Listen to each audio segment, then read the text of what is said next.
Welcome to Season 2 of Ripple Effect Connection. I'm your host, Christy Hugic, here to bridge the gap between impactful messages and inspiring messengers.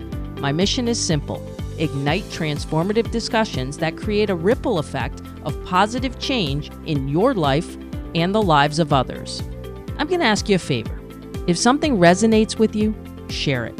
The more you share, the more our community grows. If you've got a minute, if you can leave a review on Apple Podcasts, this helps me bring you more incredible guests in Season 2 and beyond. I'm so excited to kick off this season and this Coach's Corner with my good friend Megan Rupp. We're teaming up today to bring you a clear and practical guide to understanding protein and the important role it plays in your health and well-being. We're here to help clear up the confusion, so have no fear. We've got all the details for you. Megan's the founder of Primal Health Consulting, where she creates personalized plans to help people with anything from weight loss and muscle gain to managing autoimmune conditions and chronic fatigue.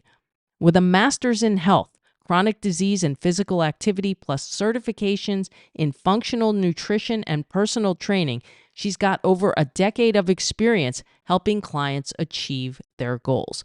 When she's not working her magic in the health space, you'll find her traveling, enjoying nature with her dog, spending time with loved ones, or perfecting her skinny margarita recipe. No wonder why we get along.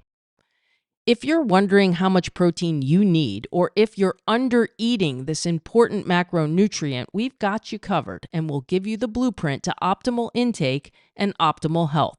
Here is my Coach's Corner with Megan Rupp. A long time coming, and a guest of all guests to kick off Season 2 of Ripple Effect Connection. My good friend Megan Rupp joining us. Megan, welcome to the podcast. Thank you, Christy. I'm so excited. I feel like we talk just about every day, but this has been a long time coming, and I think it's well overdue. Right. It's time to bring our conversations to the masses. Yes. Hopefully everyone wants to hear them. That's right. That's right. We discuss anything and everything in the health and wellness space, and as far as personal training goes. And when I first met Megan, I knew right away we had a lot in common. So we were always chit-chatting about all things health and wellness. So you will all hear Megan quite a few times on the podcast. So get used to her, get familiar with her, and be nice to Megan. Be nice to Megan. They're very nice. You don't have to worry, Megan. They're very nice. They're very nice. Thank you. I hope so. If they listen to you, I think that they're probably extremely nice. They're usually pretty nice, at least to my face. So that's good. Okay. So we've got a podcast that we're bringing you today, and it's literally on one macronutrient. So you know there's a lot to talk about. And Megan and I were talking about paring it down. That's how much there is to talk about. So we're going to start with the basics, Megan. What does protein, this is all about protein. So what does protein actually do? Yeah, well, that's a great question because you and I talk about this, how a lot of times people will think protein is the workout macronutrient. You know, it's just for people who are working out and lifting heavy weights and bodybuilding. And that's not the cut and dry of it. It is tissue repair. It's muscular growth. It's immune system support. It's hormone synthesis for women, which is huge. And I know we're going to get into that. It is the building block of everything in the body that we need to basically live, sustain, and heal. I mean, did I miss anything? No, I mean, it's simple, right? I think Gabrielle Lyon has a quote that I love that I think pares it down, but shows you how much of an impact it has on everything. It's the body requires protein for everything you see and everything you don't see. Mm-hmm. So That's pretty much everything. And that's why we're digging into it, because I think that we do think there's a lot of myths out there and a lot of misconceptions. And one of the misconceptions starts with the recommended daily allowance, the good old RDA recommendations, which tend to not always be the greatest. So they're recommending multiplying your weight in pounds times 0.36 grams, and that will give you a number that'll allow you to survive. But we want to thrive. Yep, not die. Right. Yeah, it's basically how you will not die. What's more ideal in your mind? Oh, goodness. Well, I remember doing this equation back in graduate school over a decade ago and being like, there's something wrong here. This can't be enough for us to sustain. And I really like to say it's more so than that. It's not an accurate guideline. Like you said, it is the bare minimum to survive. And when they were making up RDAs for different nutrients, vitamins, minerals, macronutrients, it literally is like what it takes to not succumb to illness and pass away. So it's just not a good window. I prefer actually to even say that it might even be better to have a gram per pound of ideal body weight. And you could go upwards and downwards depending on how active you are or if you're healing, but that's usually a pretty good baseline right there. But how do you feel about protein? Because I know most of us are under eating traumatically with protein. Well, I mean, look, I've been in the space. We've both been in the space for how long? And just so you know, you still have to check and balance yourself, because when I did start to look at it, I'm like, man, I really am under eating. And I think what changes is that I may not be in the gym and an athlete every day anymore, but as you age, you know, you need more. So I had to adjust it. And I think, again, I'm not trying to make this a commercial for Gabrielle Lyon's book. It just happens to be the one I read the most recent.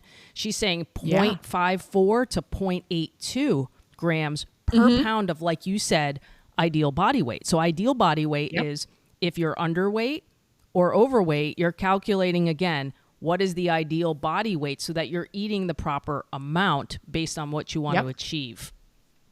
Yep. Yeah. And that's the thing. And no, she's wonderful. I love all of her knowledge and resources. And she brings up other things too that you and I talk about too. If you're active, if you're aging, if you're healing, there's even research that shows if your body's in immune distress, like COVID patients should be having more protein because again, you're regenerating cells that you need for your body to heal and come out of a state of inflammation. That RDA is just a deficiency line to avoid disease. But it is, like you said, it is not our thriving number. We need to kind of pick that number and then assess, how do I feel? Am I still feeling sore 3 to 4 days after a workout, especially like a yoga class? I had a client before who, this is way back in college, and she's like, I'm still sore 4 or 5 days after a yoga class. She was eating 40 grams of protein a day.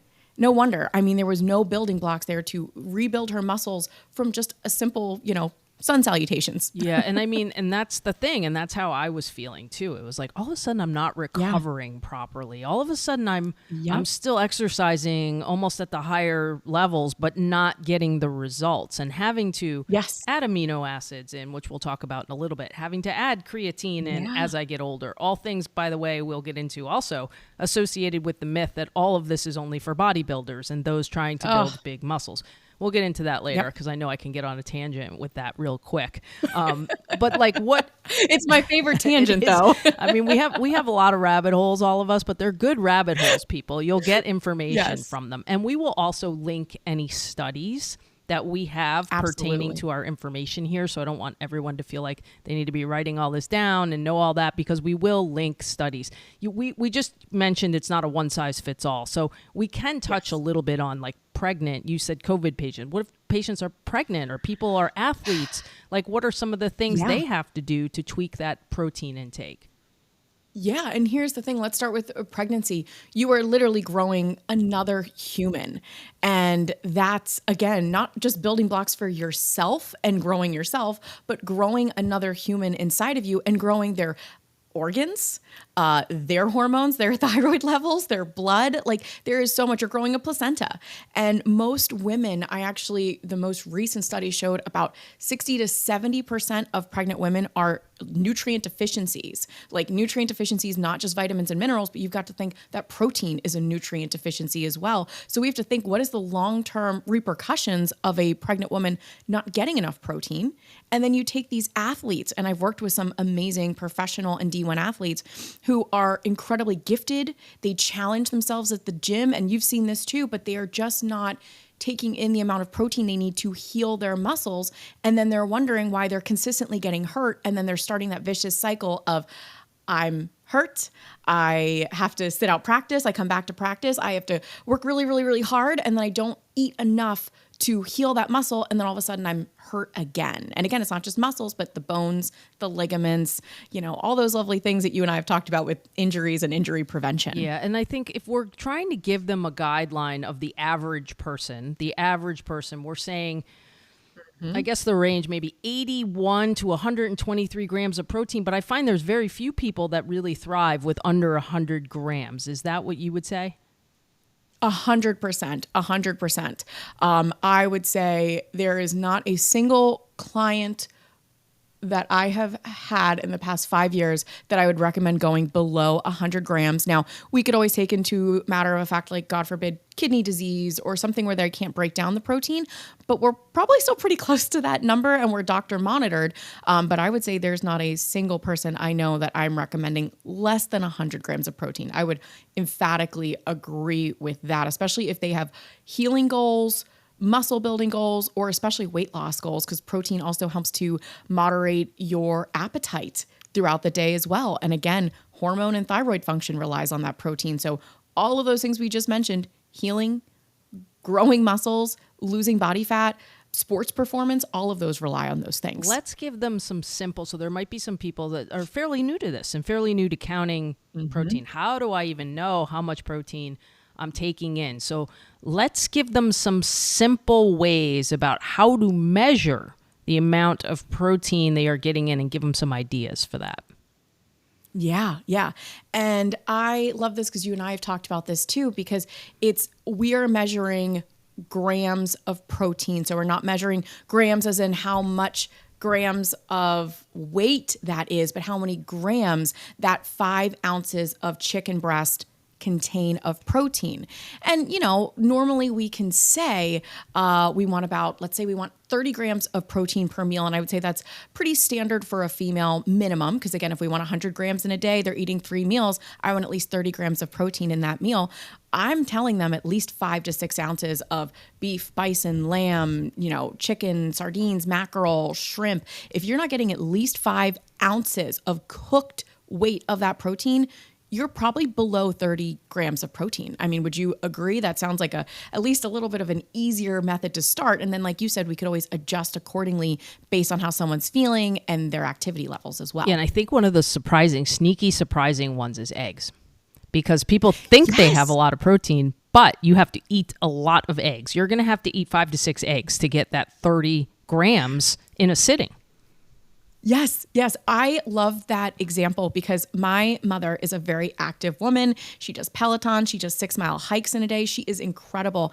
And every time I see her post-workout, I'm like, hey, what are you eating? Where's your protein? And she's like, oh, I got my sourdough bread. I've got my avocado and I've got my one single little lonely egg. And I'm like, great. And she kind of calls me the Rain Man of protein because I'm like, do. Okay, you have about approximately 8 grams of protein in that entire meal, including the sourdough bread. And she's like, how do you know this? And I'm like, because this is everything to your body. You just hiked 6 miles, if anyone's outside of Philadelphia, through Valley Forge Park, and then you come home and you eat 200 calories and 8 grams of protein. Not enough to even sustain my toddler, my 20-month-old son. And one I love to just sneak in there too, that's a sneaky source of protein, that is green peas.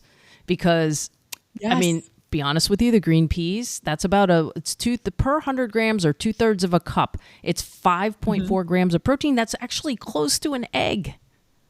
Yeah. So the egg is diminished if we're comparing the vegetable content of the protein content of vegetables, because you and I are going to talk about this, and there is protein in vegetables, but it's not the ideal source. So if we're saying the egg and the peas are a little bit on the same level, then we've got an issue with the eggs. You got to add something. You got to add something to that meal with the eggs. And sometimes I tell clients, the eggs are such good sources of B vitamins, choline, biotin, all of these things, again, for hormone synthesis and recovery. But 2 eggs is going to equal 16 grams of protein. You better be adding some egg whites to those too. Keep the yolks because they're so nutrient dense, or have a side of, turkey sausage, turkey bacon, usually like nice, healthy, not the crappy kind you find in fast food stores, but add to that meal. Yeah, for sure. And so what's your favorite? Let's give them some other ideas of some of your favorite, like packs of protein punch in a meal, types of foods. Okay, my two go-tos, especially because if I'm crunched on time, I'm going for either grass-fed ground meat or grass-fed Force of Nature, the organ meat blend, because there's grass-fed beef or bison. Bison's a little bit leaner, and then it's got the organ meats for the nutrient density and for the protein absorption. And I'm doing at least cooked. I get my little scale out because I still measure it, about 6 to 7 ounces of ground meat. And I can go on top of a salad or a stir fry with lots of cooked veggies. Or my other go-to, which packs at least 35 to 36 grams of protein in a meal, is I will get a can of wild-caught salmon, normally from like Costco, BJ's, Walmart. I will crank that open, mix it with a 1/4 cup of almond flour, 1 to 2 eggs, which just adds more healthy fat and more protein. And I make little salmon patties and I cook them in ghee. I sear them a couple minutes and I've got salmon, eggs, almond flour, and that salmon and the eggs together. That's got your healthy fats and at least 35 to 36 grams of protein in that serving. Might even be a little bit more with that added egg. And now I'm hungry. I knew that was going to happen also. I knew that was going to happen. We always talk about food. We're always talking about food. We get on here, we talk about our go-tos, and I'm thinking about the can of a can of tuna, a can of wild-caught sardines. I think the can of tuna, when I looked at it, I have Wild Planet can of tuna is 43 grams of protein. Yeah, and that's the thing. It's incredible. And you mix that with a little mashed avocado or Chosen Foods mayo or something like that. You've got your healthy fat, you've got your protein, pair it with some fruit. It's easy. People make this stuff so complicated, and I just want to shake my friends and family and be like, no, this could be easy, or as easy as it can get, I guess. Yes, for sure. And we're going to get into some of that and what to do if you're under eating your protein and kind of what things you can do if you're not getting enough through food. Yep. We're going to get into that. But let's also talk about this myth that, again, I feel like it's been applicable to myself, that you need less protein as you age. Why is it important to dispel that myth? Yeah, this is a wonderful topic. And I have worked with older populations before, and there's a lot of newer discussion going on now. And there is always more research needed. We know that. But we absolutely need to eat more protein as we age. And the debate is, are we losing muscle and strength as we age because we're getting older, which I think is a load of crap, if I can say that. Or is it actually because of the decreased demand? The age that most people retire is also the age that muscle normally diminishes within the body. So now scientists are diving deeper on, well, maybe it's the fact that when we retire, we don't move as much. We're not having structured meals in group settings. So we're losing out on protein and demand. So it's not the age that's causing this decline. It's the lack of the building blocks and the demand on the muscles. So they're doing more and more research where if they turn the tables and start adding more protein to these populations, well, suddenly they're not losing muscle anymore. They're maintaining and even building when the demand is there. So I think this is a load of crap. And I love to talk about this topic and just turn people's lives upside down, because again, then not only are they staying stronger and happier and more fit, but they're also staying happier and their hormones are regulating and their thyroid is regulating and they're able to do all these great things. Okay, let's go to the other end of the spectrum. And this is not to say there can't be older athletes, but let's go to the other end of the spectrum where we're talking like higher performance athletes, or maybe you're playing a sport in college or high school. What does an athlete need to do to utilize protein to gain strength and endurance? Yeah. And that's the thing. We have to feed our bodies appropriately. And when you have that increased demand, and some of these athletes just go right into this season of training, and that's consistent muscular breakdown. When you feel that muscle fatigue and that muscle pain, that's DOMS, delayed onset muscle soreness. That's microscopic tears in the muscle. And if there's tears in the muscle, there's probably tears microscopically in the ligaments and everything else. So we have that breakdown. So we need very essential nutrients, specifically protein, to rebuild these things. Again, building blocks of the body, specifically amino acids. There are these 20 different amino acids found in proteins, and we have to talk about the essential amino acids. And you and I love this topic, but the body doesn't make these essential acids on their own. So we have to obtain them through diet. So I know that you love this topic, but it kind of gets into the nitty gritty of eating the right amount of protein, the right type of protein, and the timing of the protein, specifically if you're an athlete, because that is the optimal, sport nutrition background right there. Yeah, so we may be going out of order, but it fits here. What I would say is that the confusion that Megan and I have been talking about offline is the confusion from people that certain proteins count toward their dietary allowance for the day. So there are complete proteins and incomplete proteins. Do you want to talk about that with the essential amino acids? Yeah, definitely. So here we have that, and again, I hate to say not all protein is created equal, but we could get down the rabbit hole with that. So let's just talk about how the complete proteins that we eat are types of protein that contain the 9 essential amino acids, which the body cannot produce on its own, contrasted with the incomplete proteins, which lack one or more of these essential amino acids that the body can't produce on its own. So the complete proteins are usually found in animal products, and they're crucial for muscle building and repair.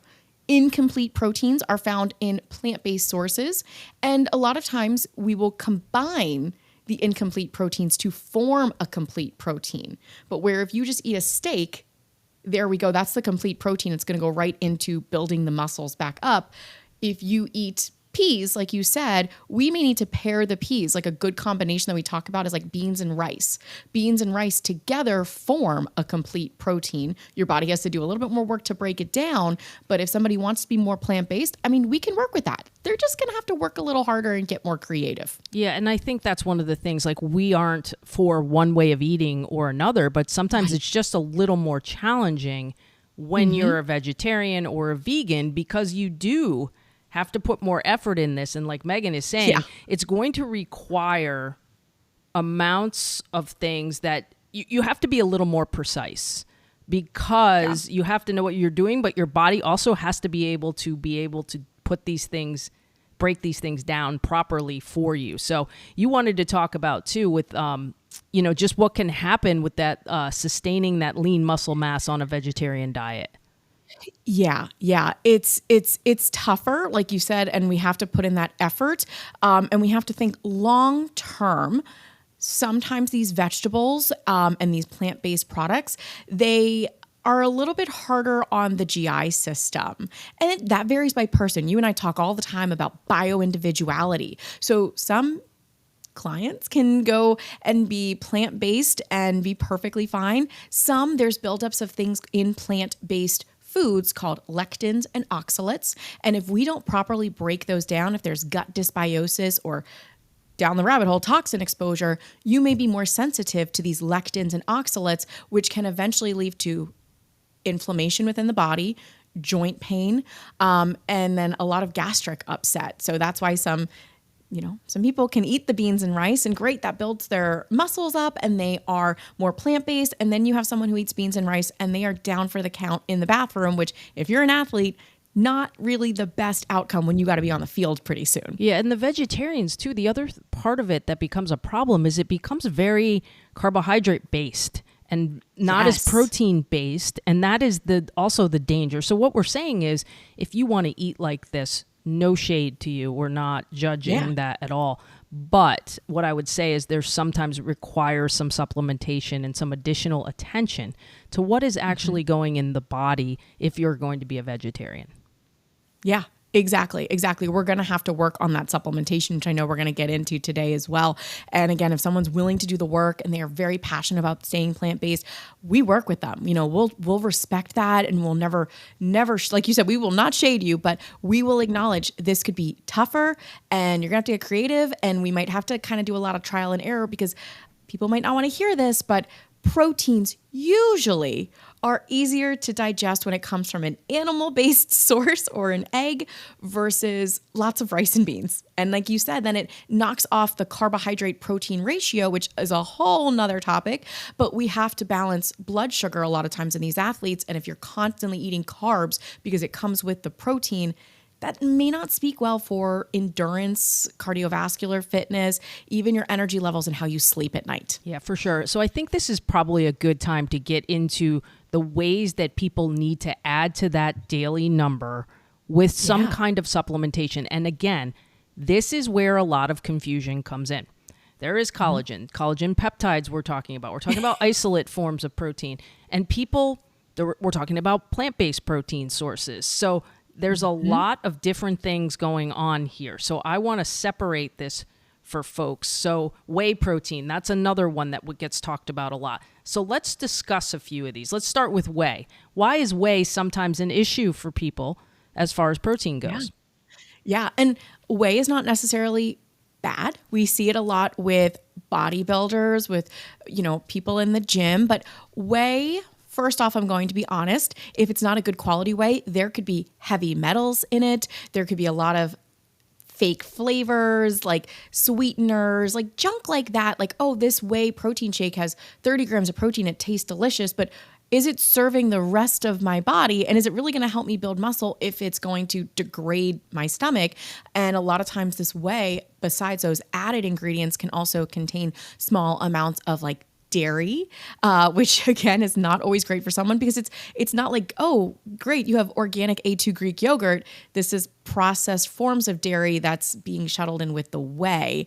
And a lot of times our body doesn't want that. It has no idea what it is. And then we get a lot of gastric upset, diarrhea, cramping, bloating, gas. Whey, I would say, if you can handle it and you find a clean one, again, no shade, but I wouldn't say it is my optimal form of supplementation per se. Now, we see the word isolate a lot of times on proteins. We see beef, like the brands we use have very minimal ingredients. The brands that Megan and I talk about, the brands that we use at clinics we work for, they're minimal. They're minimal. So these people that are coming to me with their orange cream smoothie, like I just know that unless they produce that orange flavor themselves, that there's likely sweeteners, there's likely artificial flavors. These that we use are very pure. But one thing I think that people need to understand is, what is the difference between a protein powder and a protein isolate? Yes. And the isolate is exactly what it sounds like. It isolates the protein compound from other things that may not be okay for the body. So a lot of times it should be, at least if it's a good quality, again, it should be like lactose, dairy-free, all of those things. It is literally the protein compound isolated from that form. And you and I have seen it where it comes from, bone broth, where it comes from straight animal protein. And these are ideal because you're basically, this sounds gross, but you're taking that steak or those organ meats and you're drying it up and it isolates it and it takes the protein compound and it goes right into the muscle. And I would say if I had to pick one, I'm always going to pick real food, but I got to be realistic here. I would probably pick an isolate if I had to pick any of these for muscular building, adding protein into a diet throughout the day. But I know you and I go back and forth. We've got our favorite brands. Tell me, what's your go-to, Christy? Oh, well, I've got a new go-to, but I've got a couple. I mean, I love the Equip protein powder. Yes. It's the unflavored. The flavor just has some things that I don't think they're bad. There's some things I'm not willing to necessarily wiggle on or don't want to. I'd rather add my own kind of flavorings and things like that. But this new one from Ancestral. Oh, yes. This vanilla, my favorite topic. because it has organ meats in it, electrolytes, and it's sweetened with monk fruit. Yep. I love that. And so I think, too, there's this myth out there that if people see isolate on there, well, I shouldn't have that because it's more processed. But it's more processed for your benefit. Yes. I love it. Preach. Right. So it's like, well, that's such a processed form. I heard someone said this to me on social media. They said that's such a processed form because it's an isolate. Well, yeah, it's processed for your benefit so that you're only getting what you need and the things that... And what you can digest. Exactly.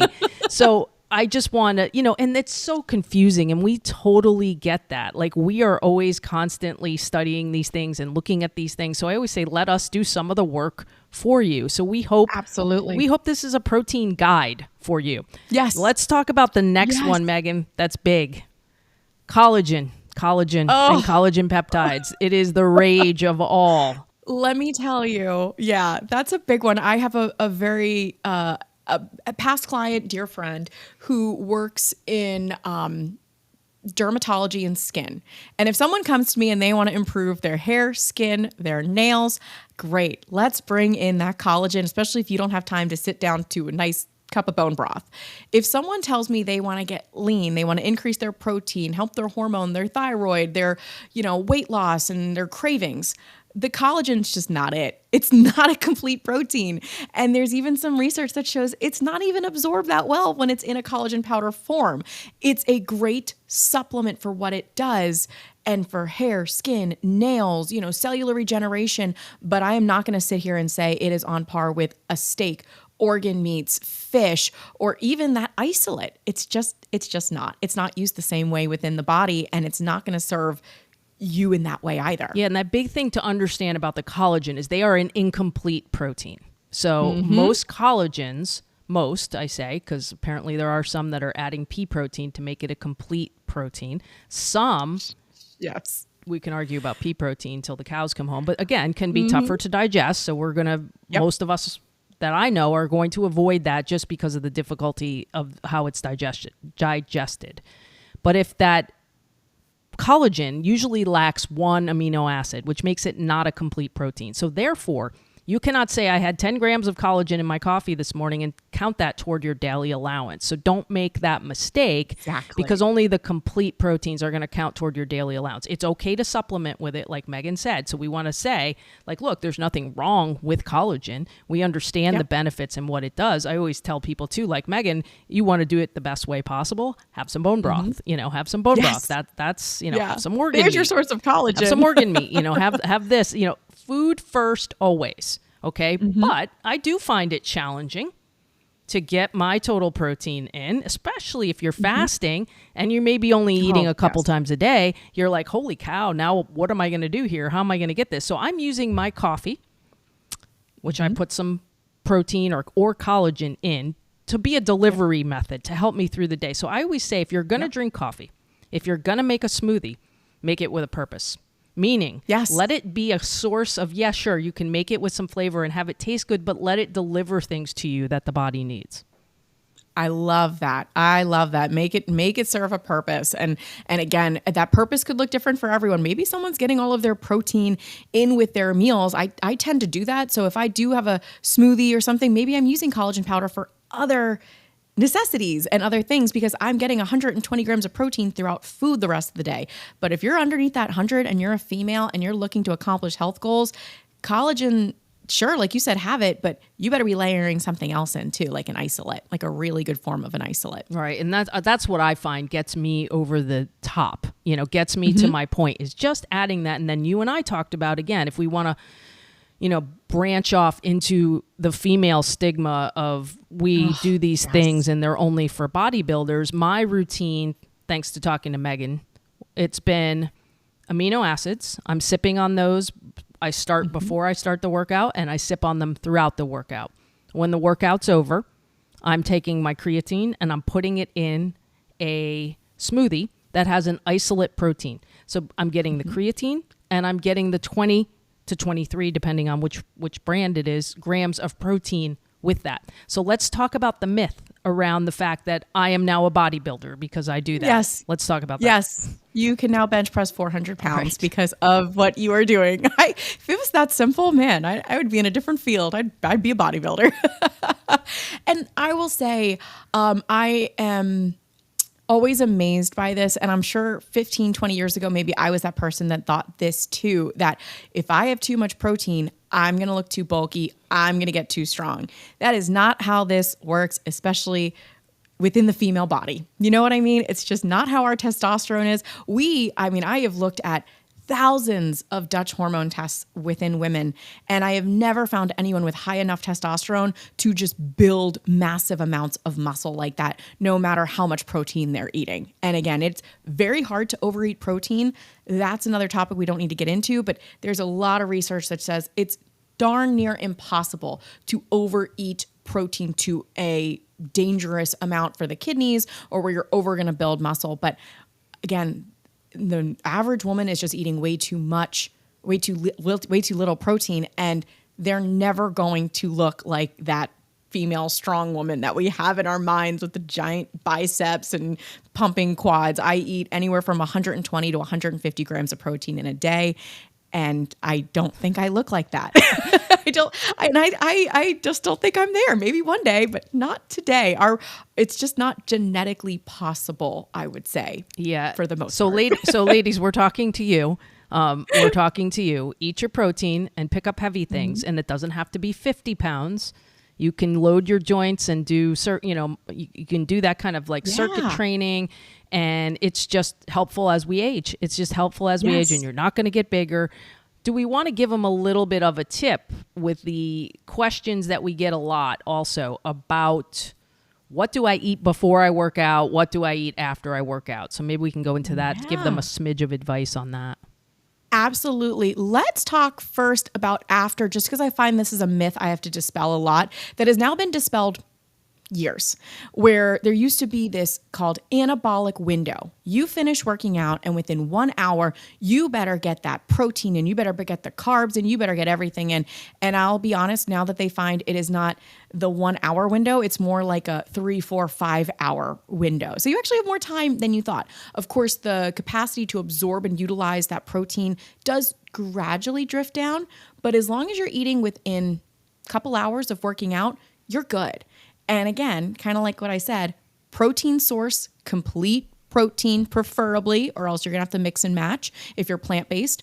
And then I do like to have a little bit of a carbohydrate source. One of my favorite post-workout meals is usually ground beef and a sweet potato. I am simple. I'm to the point. I've made it ahead of time. We've got the sweet potato that is a root vegetable that has good quality carbohydrates, and then the ground beef, which has all of the amino acids, B vitamins, iron, all of the things as I need as a female. But I also tell my male clients this too. It's a great post-workout meal. At least that's my go-to if I have time to sit down and eat. Before we get into the pre, what's your go-to post? Well, the go-to post, it depends on the time of day. And I'm trying to squeeze it in with a bunch of protocols. As I told you, Megan and I were discussing, it's like, I don't know when to eat this stuff. I don't know when to do my... You're on a regimen. Right, I got a regimen going. So I might not be the best example in this, but I do find that so that I can get that in, I do like to eat my dinner first usually, and then have a smoothie on the back end of it, because I don't want to ruin my appetite for eating real food. So I want to eat my real food and not be full. And then what I do is I put the protein with the creatine in a smoothie. Yep. It's not robust where I have a ton of stuff in it, because I've just eaten my dinner. I'm just basically wanting that protein, the creatine. Maybe I throw a smidge of blueberries or something in it to get a fruit in there. And then that's kind of been my go-to. And then as it gets closer to fall, I will start to make these little pumpkin smoothies with zero sugar. Zero sugar. It's possible to have a pumpkin treat and not have a bunch of sugar in it. It's all with seasonings and real pumpkin. So it's possible. So maybe I share my protein recipe, my pumpkin protein shake.